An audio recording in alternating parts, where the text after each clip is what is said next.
at the 9th Annual Race Performance Expo at the Renaissance Convention Center in Schaumburg. It's put on by Jim Bingham and the good folks at Victory Lane. One of the neat exhibits here has always been the MiniCup cars. And with us, we have a young man who's not only an aspiring race car driver, but he's also a published author. Zach Tinkle. Zach, how you doing? I feel I'm doing great. I'm such an honor to be here, and I'm really glad to be here, meet all the fans, and get to know the fans and stuff. Well, it's pretty neat because you've written a book, Zachary Tinkle's MiniCup Decision, and it's got to be sort of like what they say autobiographical.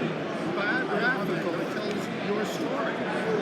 Yeah, I wrote the book with how I got into MiniCup racing. It was a really nice book. Turned out really nice. It's turned out better than I expected, to be honest. I didn't expect it to sell as many copies as it did. So. Now, do you like writing? Are you a writer besides this? Do you write things, stories, and so forth? Some, yes. Some would probably be it. So, how did you find going from a go-kart to a MiniCup car? You went from a go-kart to basically a real race car. Yeah, it was, I did indoor MiniCups at the Chicago indoor racing. Basically, I won championship there in 2013, and then moved on to MiniCups. I was going to go to outdoors go-karts, but then I went on to MiniCups, and ever since I feel I've made the right choice. You're here at a trade show, you're dealing with the public, and that's not something a lot of racers like to do. Do you like this, or did it scare you when you first did it? Do you like talking to the general public? Oh, no, it didn't scare me at all. I was very glad to be here, and I'm very happy, and I was really excited to be here. So I'll be honest, I was waiting for this day to come, and I'm glad it's finally here.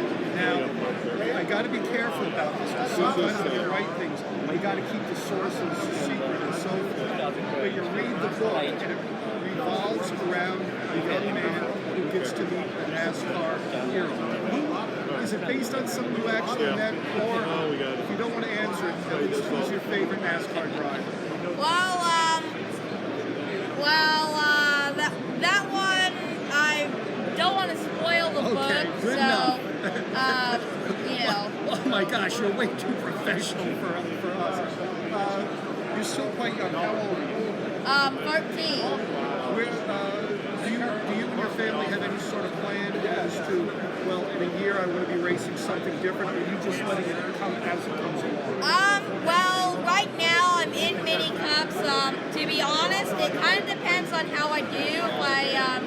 My goals for this year, I want to win at least one of the championships I'm competing in. If I win most CSRs, the one I'm gunning for the most, since that one's probably going to be the hardest to get. If I win that one, then there's a good chance I'll move up.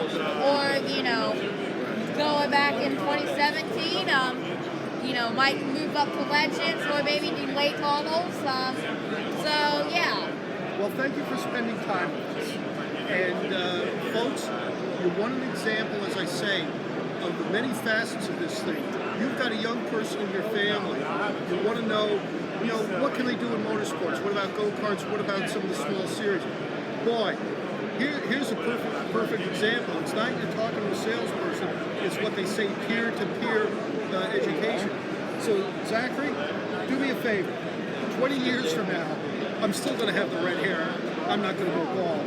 When I see at Daytona, you remember this day, please. Thank you. Yes, I will. I will very much remember this, and I'll be excited. I think I'll be coming here next year too. So might be back next year. We'll look forward to it. Back to the studio. We'll be back in a little while with some more interviews.